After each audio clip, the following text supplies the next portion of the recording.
अन्य विकल्प। The authentic yoga, सूत्र 34 से 39। प्रच्छदन विधारणाभ्याम व प्राणस्य नियमानुसार सांस को भीतर खींचने व बाहर छोड़ने के बाद उसे थामने पर ध्यान करने से भी चित्तवृत्ति निरोध की प्राप्ति होती है। विषयवती व प्रवृत्ति उत्पन्ना मनसः स्थिति निबंधिनी, अथवा किसी भी वस्तु में उत्पन्न तीव्र रुचि पर ध्यान करना मन को स्थिर अवस्था में ले आता है। विशोका व ज्योतिस्मति, अथवा शोक रहित तथा प्रकाश का गुण रखने वाली अवस्था में तीव्र रुचि उत्पन्न होना भी मन को स्थिर अवस्था में ले आता है। वीतराग विषयम व चित्तम, अथवा मन की उस अवस्था पर भी ध्यान करना जो हर वस्तु से अप्रभावित रहती है, मन को शांत अवस्था में ले आता है। स्वप्न निद्रा ज्ञानारंभनम व, अथवा निद्रा या स्वप्न में ग्रहण किए गए ज्ञान या अनुभव पर ध्यान करना भी मन को शांत अवस्था में ले आता है। यथाभिमत ध्यानाद्वा, अथवा स्वाभाविक रुचि के विषय पर ध्यान करना भी मन को शांत अवस्था में ले आता है। सूत्र 23 से सूत्र 39 तक में अभ्यास और वैराग्य के वैकल्पिक उपाय बताए गए हैं जो योग अनुशासन अपनाने में हमारी मदद करते हैं। जो बात इन वैकल्पिक उपायों को अभ्यास वैराग्य के प्राथमिक उपायों से अलग करती है वह यह है जहाँ प्राथमिक उपायों में वृत्ति रहित स्थिर स्थिति की ओर जाने वाले शब्दों व अनुभवों का पूर्ण निषेध है, वहीं वैकल्पिक उपायों में सभी छुटपुट वृत्तियों के निषेध के बजाय किसी एक तीव्र रुचि पर भी निर्भरता बताई गई है। अतः जहाँ अभ्यास वैराग्य पहले सबीज समाधि की ओर और फिर निर्बीज समाधि की ओर ले जाते हैं, वहीं ये वैकल्पिक उपाय केवल मन की स्थिर अवस्था अर्थात स्थिति तक ही ले जाते हैं और जहाँ पहुंचकर योग अनुशासन में हमारी दृढ़ स्थापना हेतु अभ्यास वैराग्य का सर्वोच्च महत्व और अनिवार्यता बिल्कुल स्पष्ट हो जाते हैं। प्राथमिक और वैकल्पिक उपायों के मध्य के भेद को पहचानना भी जरूरी है। यौगिक जीवन और योग रहित जीवन के संबंध में जो मूलभूत प्रश्न उठता है वह यह है कि जिस संसार में मनुष्य का अस्तित्व है उसके साथ उसके संबंध की प्रकृति क्या है और उसका महत्व क्या है। वह क्या चीज है जो मनुष्य का संबंध बाहरी संसार से जोड़ती है और जिसका उसके लिए सामान्य रूप से कोई अर्थ नहीं है, यह जो लगातार उसकी आंखों के सामने एक प्रश्न चिन्ह की तरह घूमती रहती है। वह इस वस्तु जगत का उपयोग अपने स्वार्थ के लिए कर सकता है।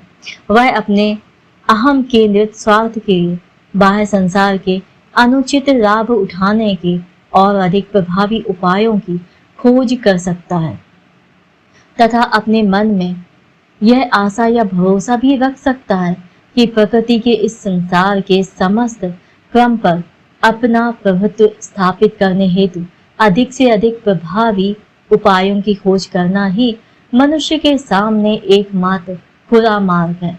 लेकिन इस अद्भुत धरती पर मनुष्य के अस्तित्व के 20 लाख वर्षों से भी अधिक समय तथा विज्ञान एवं तकनीक के क्षेत्र में 300 वर्षों से भी अधिक समय की अचंभित कर देने वाली खोजों के बावजूद प्रकृति का मूलभूत प्रश्न तथा मनुष्य व प्रकृति के साथ संबंध के महत्व का मूलभूत प्रश्न अभी भी एक प्रश्न ही बना हुआ है। असल में इस प्रश्न को ना तो कभी गंभीरता से उठाया गया है, ना ही इसे कभी गंभीरता से लिया गया है। जो लोग यह प्रश्न उठा पाए तथा इसके कटु अनुभवों की सीमा तक इस पर कार्य कर पाए, वे वैदिक तथा बौद्ध दृष्टा ही थे और इन दृष्टाओं का बोध तथा उसके दूरगामी व विनाशकारी अनुमान ही योग दर्शन की विषय वस्तु है? इस प्रश्न को विशेष रूप से इस लेख के भाग 4 में लिया गया है। इसके सूत्र 16 एवं सूत्र 17 में कहा गया है कि वस्तु अथवा सत्य की प्रकृति ऐसी नहीं होती कि किसी की मन मर्जी से उसमें छेड़छाड़ की जा सके, और मनुष्य के पास मन ही वह सब कुछ है जो उसे इस योग्य बना सकता है कि वह मनुष्य जगत या मनुष्य के अतिरिक्त ब्रह्म जगत के साथ अपने संबंध की अस्तित्व प्रकृति व वास्तविक महत्व की खोज कर सके। जिस वस्तु जगत में मनुष्य का अस्तित्व है उसकी अपनी ही सीमा, अपनी ही महिमा और प्रभुत्व है। यह अपने अस्तित्व को बनाए रखता है, चाहे मनुष्य का अस्तित्व इस ग्रह पर हो या ना हो। प्रश्न यह है कि वह क्या चीज है जिससे मनुष्य का मन वस्तु अथवा वस्तु जगत के साथ एक अर्थपूर्ण संबंध बना लेता है। इसका अर्थ है वस्तु अथवा वस्तु जगत के प्रति मनुष्य की तीव्र रुचि। मनुष्य को जब प्यास लगे तो उसे पानी के प्राकृतिक स्रोत की ओर जाना चाहिए। जब उसे भूख लगे तो उसे प्राकृतिक संसार में ही भोजन खोजना ढूंढना चाहिए। यह अस्तित्व की एक जरूरत है।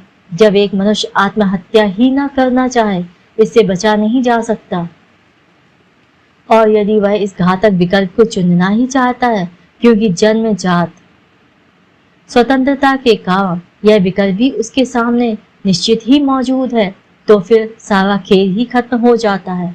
अतः हमारे जीवन के साथ अभिन्न रूप से जुड़े इस वस्तु तथा वस्तु अथवा वस्तु जगत के प्रति तीव्र रुचि ही मनुष्य और संसार के मध्य एक महत्वपूर्ण कवि योग है।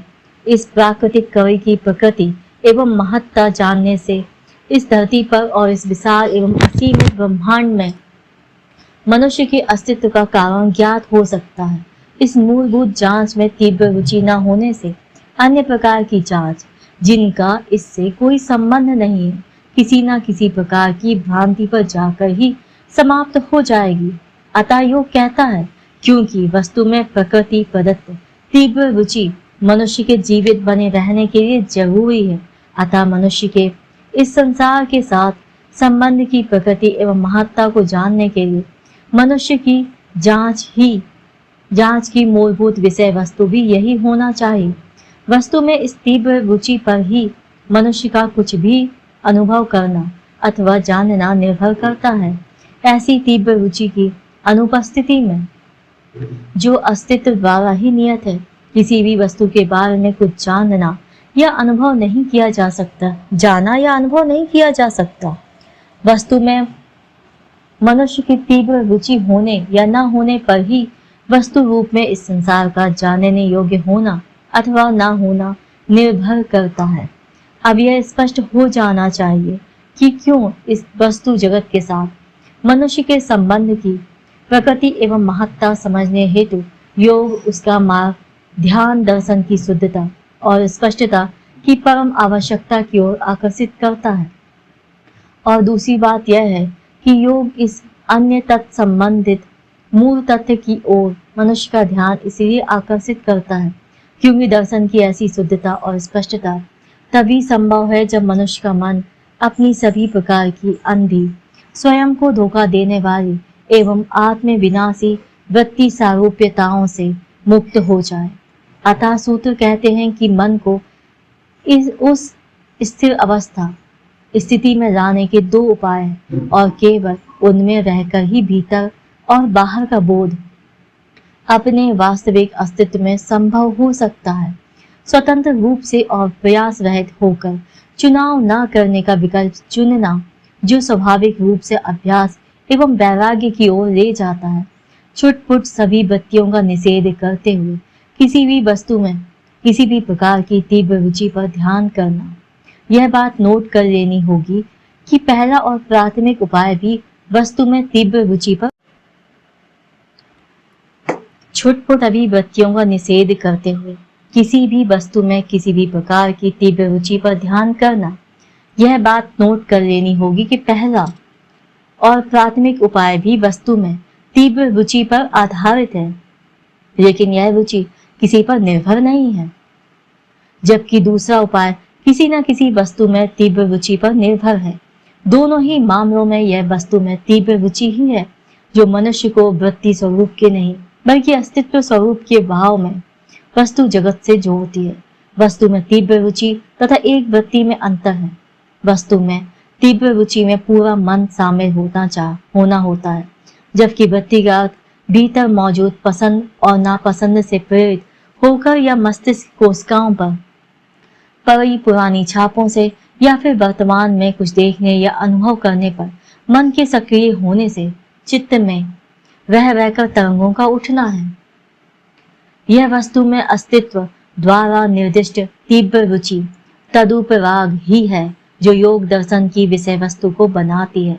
और सूत्र हमें यह बताते हैं कि वस्तु में इस तीव्र रुचि की प्रकृति और महत्ता की जांच उस स्तर की होनी चाहिए जिसमें किसी भी मानसिक या अमानसिक वस्तु के साथ किसी सारूप्यता के लिए कोई स्थान ना हो, क्योंकि ऐसी सारूप्यता स्वतंत्र एवं निष्पक्ष जांच का त्याग कर देने के समान होगी। योग के अंतर्गत जिस प्रकार की जांच की जाती है उसका एक सशक्त उदाहरण सूत्र 34 द्वारा प्रस्तुत किया गया है। यह सूत्र श्वास की प्राकृतिक क्रिया की ओर हमारा ध्यान आकर्षित करता है। श्वास और जीवन इस प्रकार आपस में गुथे हुए हैं कि व्यापक तौर पर कहा जाए तो वे सह संबंध है, एक दूसरे के लिए उनका प्रयोजन है और जरूरत भी। यदि जीवन में हमारी तीव्र रुचि है तो एक समय आ सकता है जब जीवन से जुड़ी सांस भी इसमें हमारी उतनी ही तीव्र रुचि जागृत कर दे। यह जिज्ञासा की कोई व्यर्थ वृत्ति नहीं हो सकती, बल्कि इसमें तो हमारा पूरा ध्यान पूरा मन उसी प्रकार शामिल होता है जिस प्रकार के जीवन में तीव्र रुचि होने पर उसमें हमारा सर्वस्व शामिल हो जाता है। जिस क्षण ऐसा हो जाता है उसी क्षण हम सदा से चली आ रही अपनी सांस पर पूरी तरह सतर्क होकर नजर रखना शुरू कर देते हैं। ध्यान या मेडिटेशन का यही अर्थ है। यह कुछ सोचना, अनुमान लगाना या कल्पना करना नहीं है। यह एक शुद्ध दर्शन है, अर्थात यह निष्पक्ष रूप से गौर करना है जिसमें हमारे अपने निष्कर्ष का कोई स्थान नहीं होता। ध्यान की ऐसी अवस्था में पहली चीज जो हमें मालूम होती है वह यह है कि इस प्रकार के कथन जैसे मैं सांस ले रहा हूँ या मेरी सांस पूर्णतः निराधार होते हैं। सांस तो चलती रहती है, चाहे उसके बारे में कुछ कहें अथवा नहीं। इसका मनुष्य की चीजों के बारे में बेरोक टोक बोलने की प्रवृत्ति से कोई लेना देना नहीं है। हम तो उस अवस्था में होते हैं जिसमें परम शांति का छाया रहना ही सर्वोपरि है। इसमें तो बस देखना, गौर करना और बोध होना होता है, लेकिन इसका भी मुझे या मेरा से कोई लेना देना नहीं है। देखना और बोध होना भी उसी प्रकार एक तथ्य है जिस प्रकार की सांस लेना। देखना और बोध होना हमें श्वसन क्रिया के अस्तित्व के तथ्य के प्रति जागरूक करता है, बस इतना ही है। यह मेरी जागरूकता या उसकी जागरूकता नहीं है। यहाँ एक ओर देखना और दूसरी ओर सांस लेना, ये दोनों एक नहीं है। ये दो अलग अलग चीजें हैं। दोनों प्राकृतिक भी हैं और अस्तित्व स्वरूप भी, और आपस में उन्हें जो जोड़े रखता है वह है जीवन से जुड़ी श्वसन क्रिया के प्रति तीव्र रुचि। इस तीव्र रुचि का संबंध संपूर्ण चित्त से होता है। इस तीव्र रुचि में मन पूरी तरह से इस कदर डूब जाता है कि छुटपुट वृत्तियों के लिए उसमें अब कोई स्थान नहीं बचता। प्रशांति की अवस्था में डूबी मन की यह संपूर्णता ही हमारे भीतर योग अनुशासन लाती है। प्रशांति की यह अवस्था ही एक ओर दृष्टा शुद्ध दर्शन को और दूसरी ओर दृश्य यहाँ पर श्वसन की प्राकृतिक प्रक्रिया को दर्शाती है। अस्तित्व की दो वास्तविकताओं को एक साथ मिलाकर एक अत्यंत अर्थपूर्ण संबंध बन जाता है। बोध और वस्तु निष्ठता अपनी मौलिक शुद्धता के साथ अपने उच्चतम सौंदर्य में एक दूसरे के साथ जोड़े होते हैं। इस अवस्था में रहते हुए हम अद्भुत खोज करते हैं। हम महसूस करते हैं कि हर सांस लेने के पश्चात तथा हर सांस छोड़ने के पश्चात एक क्षणिक विराम या ठहराव होता है जो निरंतरता की उस अवधारणा को चूर चूर कर देता है जो वृत्ति सारूप्यता की उपज होती है, जिसमें हम इस नई व अद्वितीय ध्यान की अवस्था से पहले उलझे हुए थे। अब जाकर हमें दिखाई पड़ता है इस ब्रह्मांड में कुछ भी निरंतर नहीं है तथा दिखाई पड़ने वाली निरंतरता के मूल में विच्छिन्नता की गति भी शामिल है, जो संपूर्ण जीवन का एक विशेष गुण है। इस असाधारण बोध के बाद हम यह महसूस करते हैं कि सांस भीतर खींचने और सांस बाहर छोड़ने के बाद कि लंबे विराम लंबे होने लगते हैं और उस स्थिर अवस्था को एक असाधारण गहराई प्रदान करने लगते हैं, जो जीवन और वस्तु जगत के संबंध के संपूर्ण रहस्य को अपने भीतर समेटे प्रतीत होती है। वह मूल तीव्र रुचि अब जागृत बुद्धि का रूप धारण कर लेती है। तब जाकर हमें अचानक भाग दो के उस कथन का महत्व मालूम पड़ता है कि सांस पर ध्यान करने से आंतरिक प्रबोधन को ढकने वाले आवरण हट जाते हैं। एक चौंका देने वाली खोज, अब यह किसी महत्वहीन मनुष्य द्वारा ली जाने वाली सांस की एक पृथक क्रिया मात्र नहीं रह जाती। ऐसा लगता है मानो हवा, जो इस वस्तु जगत की अभिन्न अंग है, के पास हमें देने के लिए कोई संदेश हो। सांस लेने वाली सत्ता, जिसे हम मूर्खतावश मैं या मुझे कहते हैं, वह महत्वपूर्ण बिंदु है जिस पर संपूर्ण वस्तु जगत केंद्रित होता है और एक ऐसा अनुभव प्रदान करता है जो दर्शन में लय हो जाता है। यानी एक प्रकार से वह स्वयं का नवीनीकरण कर उसमें एक नई प्रचुरता और महत्ता ले आता है।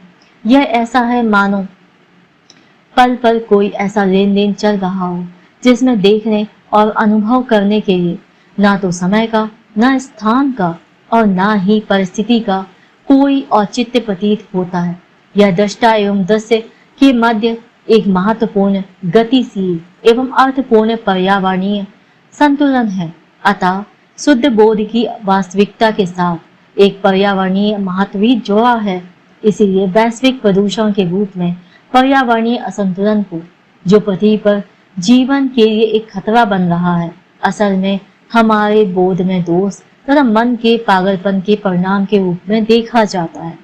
हम यह खोज भी कर लेते हैं कि सांस लेने व सांस छोड़ने के पश्चात के विराम तथा मन की प्रशांति की स्थिर अवस्था स्थिति के मध्य एक गहरा संबंध है। ये दोनों ही गतिशील एवं सृजनात्मक योग अनुशासन के लिए एक दृढ़ आधार प्रदान करते हैं। सूत्र 35 इस बात का एक और उतना ही प्रभावपूर्ण उदाहरण प्रस्तुत करता है कि किस प्रकार किसी वास्तविक वस्तु के प्रति मन में अकस्मात तीव्र रुचि उठने पर और फिर उस पर ध्यान करने से प्रशांति की एक स्थिर अवस्था बन जाती है, जो समाधि में विकसित होती है। मान लें कि कोई व्यक्ति किसी विपरीत लिंग के व्यक्ति में के प्रेम में पड़ जाता है। एक वस्तु विशेष जैसे विपरीत लिंग के व्यक्ति के प्रति अत्यधिक अनुराग संपूर्ण मन को अपने आगोश में ले लेता है और वृत्ति के रूप में रह रहकर उठने वाली किसी भी हरकत के लिए कोई स्थान नहीं छोड़ता। यदि वह व्यक्ति जो तीव्र अनुराग का केंद्र है आशा के अनुरूप व्यवहार नहीं करता तो कई भीषण घटनाएं भी घट सकती हैं। यहाँ भी यह अनुराग पूरे मन पर हावी होकर अपनी प्रकृति पर और हमारे जीवन में अपने महत्व पर ध्यान करने को मजबूर कर देता है। इस ध्यान से फिर एक मनुष्य के दूसरे मनुष्य के साथ संबंध की अस्तित्व प्रकृति की खोज होती है। हमारे बोध पर छाए अतीत की प्रवृत्तियों के घने आवरण छटने लगते हैं तथा मित्रता, करुणा और मानवीय संबंध का आनंद प्रकट होने लगते हैं। अब किसी व्यक्ति विशेष के कारण नहीं बल्कि तीव्र रुचि के हावी होने के कारण समस्त मानवीय संबंधों के रहस्य प्रकट होने लगते हैं। इसे एक महत्वपूर्ण प्रकटीकरण होता है कि प्रेम के बिना हर चीज एक बंजर जमीन के समान है जिसमें घास का एक तिनका भी नहीं उग सकता और इसी से वह शांति भी मिलती है जिसमें आकर सारे तूफान थम जाते हैं। यह तीव्र रुचि अब स्पष्ट एवं शुद्ध दर्शन में परिणत होकर हमें योग अनुशासन में स्थापित कर देती है। इस उप समूह के बाकी सूत्रों को भी उसी प्रकार समझा जाना है। इन सभी वैकल्पिक उपायों को समझना जरूरी नहीं। इनमें से कोई भी यदि हम में तीव्र रुचि को जगा सके तो हमारे उद्देश्य के लिए वही काफी होगा। इस चर्चा से अब यह स्पष्ट हो जाना चाहिए कि योग कोई कट्टर सिद्धांत अथवा संकुचित विचारधारा नहीं है, बल्कि ऐसी पद्धतिबद्ध विचारधाराएं तो योग के मार्ग में बाधाएं होती है। योग की मनुष्य से यही मांग है कि जो भी चीज उसे असल वस्तु से जोड़ती है, उसके प्रति उसके भीतर तीव्र रुचि होनी चाहिए। सूत्र 39 में यह बिल्कुल स्पष्ट कर दिया गया है।